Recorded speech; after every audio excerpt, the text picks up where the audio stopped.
antagonistic toward force the vote? I think it was, frankly, for me personally, I was antagonistic to the idea that it very quickly, very, very quickly, turned into AOC is a sellout, she's a fraud. That's fine, Sam, but I'm sitting up... But wait a second, you asked what the cost is? The cost is that. No. I didn't ask you. And I'll tell you something, I have historical perspective on this. We have, for the first time, we have taken out more establishment Democrats in the past 2 years, not exclusively because of her, obviously Injustice Democrats. I really just wanted to make the point that I was making, though, which wasn't about any of that. And I will let you know, my name is Brianna Joy Gray, not Jimmy Dore. So I would think we should talk about and can't talk about forced to vote. Okay. And there's if I can finish the sentence, I think that we can and should talk about the effect of the approach that Jimmy Dore took. But in this statement that I'm making right now, what I'm trying to say is the argument that was being made is not that you have all the control in the world, but there was an enormous resistance that felt, I'm not saying coordinated as though it was planned, but all the big players were either silent on the issue or were anti-force to vote for whatever reason, okay? And what that does ultimately is take what could be a spiral of energy and natural enthusiasm that came up around the idea and deflate it. So you can't be suppressing an idea, which you can agree with suppressing the idea. You're right. It's your show. It's your platform. But the DSA declined to weigh in. I'm not the DSA. That's fine. But the DSA declined to weigh in. The nurses union declined to weigh in. Young Turks was antagonistic to it as an institution, even though 80-odd% of its viewership supported the idea, and you did too. So it feels a little unfair to say nobody showed up, and not you, but other people were mocking that idea after having worked so hard to stem the natural organic tide of enthusiasm around it.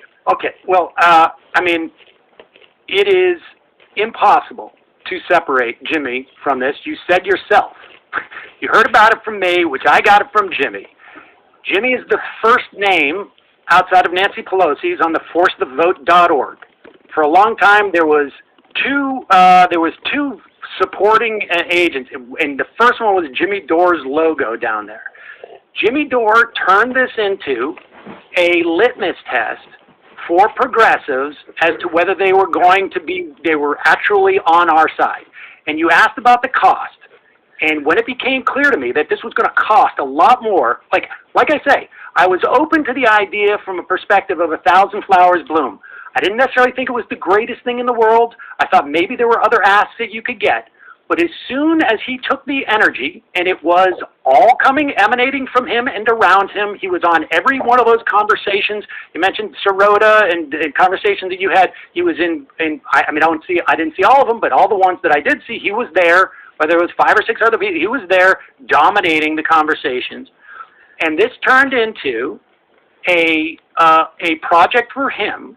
And it was, I don't know on that Slack that I saw the images on that Slack. I don't know how representative that was, but it, at the very least, captured what I found to be problematic of it, and I thought that was the cost. Because from my perspective, having had my historical context, I have watched for 15, 20 years an inability to primary Democrats who are establishment Democrats or conservative Democrats. Donna Edwards, I think, was the last one that we saw, and that was in 2006 maybe, and that was a big deal, and I don't even think she was that far to the left, frankly, relative to where people are today. And yet, the central figure, and if you go back and you look at, too, like things like, if you look at the reporting on the Energy and Commerce Committee that AOC was shut out of because she was doing that primary. Had that, I think there was a couple of articles that made the point that had that vote been public, they would have been very nervous about voting against her. And that means that the value and the power that she has to do with her Twitter following, her capacity to raise money, her popularity on the left, and to go after that and fundamentally undercut that. And if I have power, Jimmy Dore has more power.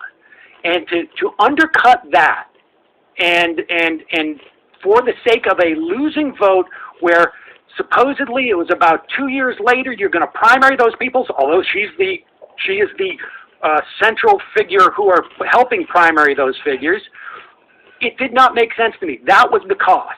As far as Okay.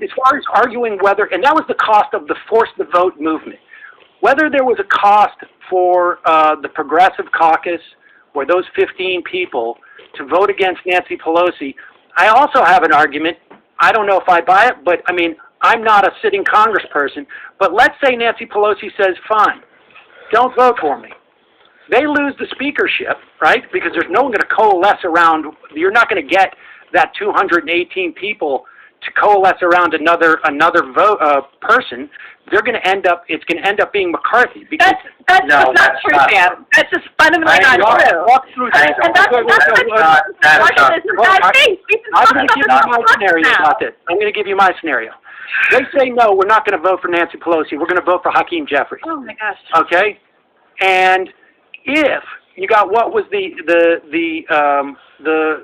218 to 212 or something, right? What I can't remember. I believe it was 216 to 212 with a majority of 215 because if memory serves, 429 votes Okay. were cast, requiring a majority of 215. So you Democrats now need had at the time, I believe, about 219, 220. the progressive holdouts. Let's say there's 10 of them. Okay, they vote for Hakeem Jeffries. It has to be less than that because the majority is not the majority of people who are voting. It's the majority of people who vote for a named candidate, right? You know. Yes. So I'm thinking, okay, so let's say Nancy Pelosi calls their bluff. Don't vote for me. And they vote for Hakeem Jeffries. It goes into, enough of only like 4 of them vote for Hakeem Jeffries so that there is no majority. They have to revote, right? Yeah. And then what happens? Either they have the same vote that they had before, or they switch to Pelosi, or they maybe other people vote for Hakeem Jeffries. So But if Yeah, it goes to a second ballot. it goes to a second or a third or a fourth or a round of voting. Second round. Now you have 15 people who vote for Hakeem Jeffries, 215 who vote for McCarthy, and 205 who vote for Nancy Pelosi. What happens then, Virgil? Wait, hang on. Why would the memory serves McCarthy So got these 212 votes? So you're not saying that number goes No, up? I'm suggesting That's every Republican. in round 2, In round 2, nobody can marshal a majority, so it goes to round 3. No. You don't need you need a plurality No. of That's not true. It would That is require, not true. Democrats would have to vote for Kevin McCarthy to be Speaker. Or I- a large number would have to abstain altogether. Yes, or abstain. Under your scenario, Sam, you need a majority of the people voting for a name. Okay, so let's say Which is to say not voting present, which means Not voting. that if every single Democrat shows up and they vote for someone, then unless they have a majority within that caucus, I'll say it's not a majority, and this is again assuming the Republicans voted as a bloc and they're a minority, and no Democrat is going to vote for McCarthy, obviously, then it's just going to keep going to successive ballots. Right. And this is not an unprecedented situation. Right. It's simply a situation we've not had in 100 years. And importantly, this could go on for dozens of rounds, as it did in the historical precedent that Virgil is nodding to. And this is where we start to talk about media attention and spectacle, where Nancy Pelosi, who 3/4 of Americans want to step down, a bipartisan majority of people can't stand Nancy Pelosi. Nancy Pelosi, who was down... We're going to talk about Democrats was because down, the Republicans it's are irrelevant. Yeah, it's like half of Democrats want her. I think it's a majority of Democrats want her to step down. So the question is, isn't this part of the spectacle that we're trying to create around the issue of why 15 million people just lost their health insurance and what the government is going to do about it in this moment? So we don't end up in a situation where Joe Biden is saying, let's do more COBRA payments, let's give more giveaways to the private insurance industry. And even if it doesn't result, obviously, in Medicare for All tomorrow, what it does is finally force has the best chance of forcing a conversation on this issue that I can imagine happening at all. So unless we give an alternative of how we're going to force The during this subsequent things crisis that moment. followed that vote probably would have sucked up a lot of that attention. Yeah, Now, no, the you attention didn't is know good. that, of course. You didn't know that, of course, before the force the vote. But presumably, over those days, you would have probably still paid more attention to the the insurrection in the Capitol. Right. Now you don't know that because you don't know how things are going to play out. And they could have scheduled the hearing for any time also. Well, I'm saying the spectacle that would have come from that vote on the 4th would have ended, of course, on the 6th. And sure, but again, we didn't know that at the time. We couldn't know that at all. No, of course. I mean, and then you also would have held up the vote for, I guess, to certify the vote, right? I mean, how would you do that?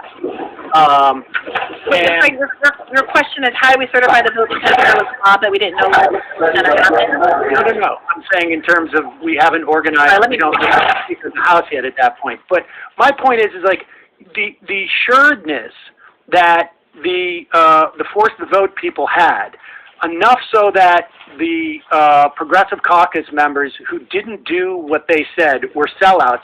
To me, I'm sorry. I just think that's ludicrous. Okay, let me ask you this. I never even criticized the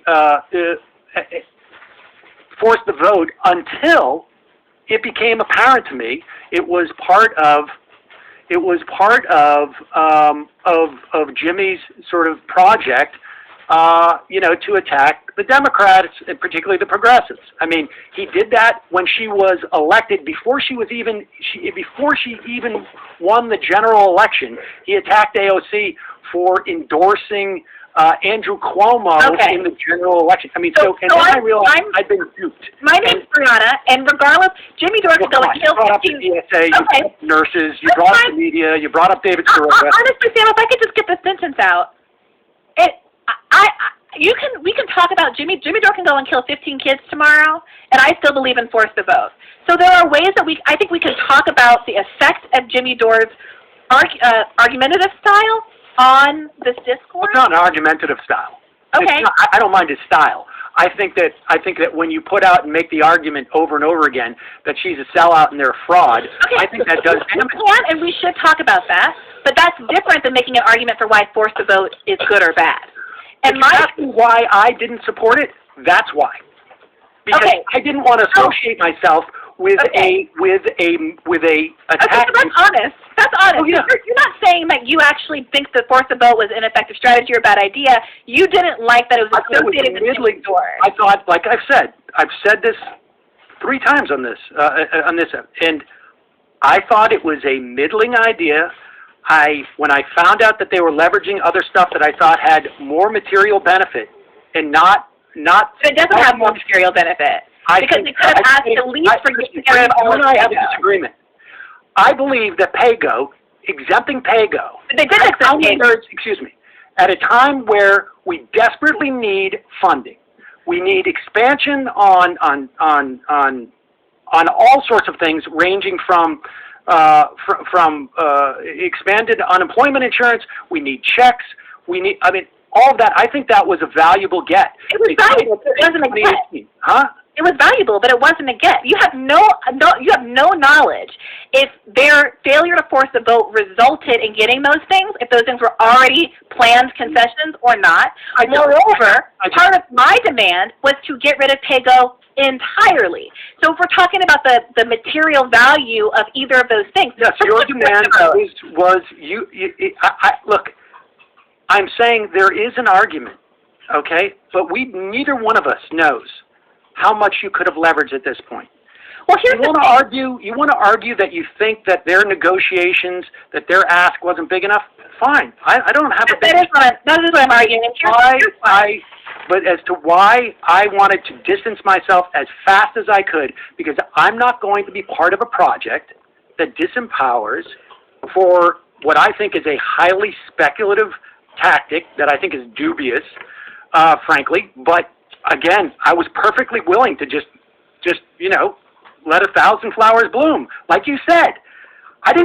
There was no strategy on my part to go like, I'm going to support this so that Bree signs on to it, for instance, and then I'm going to pull the rug out. No, it was and to say that Jimmy's not associated with force the vote.